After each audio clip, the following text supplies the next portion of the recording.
A brevissimo verrà convocato e quindi anche insomma, per il teatro belle novità in arrivo.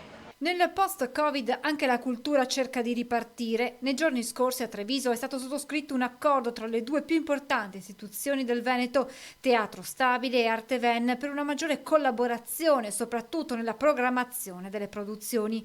Passo ulteriore ora l'istituzione di un tavolo ad hoc per il teatro. È tra i nostri programmi un tavolo dedicato al mondo del teatro, che è uno dei tavoli che mancava perché già tematici per la rete dei festival o del cinema ci sono già stati. Quindi una delle novità in arrivo che va proprio nella direzione della regione e anche del Teatro Stabile del Veneto di Arteven di coordinare tutte le realtà e massimizzare le sinergie tra gli attori del territorio. I protagonisti del panorama teatrale cittadino avranno la possibilità di sedere tutti intorno allo stesso tavolo per condividere progettualità e obiettivi. Oggi più che mai nel periodo post-Covid è importante dialogare con tutti gli attori proprio per trovare delle sinergie e anche massimizzare quelli che sono i fondi a disposizione.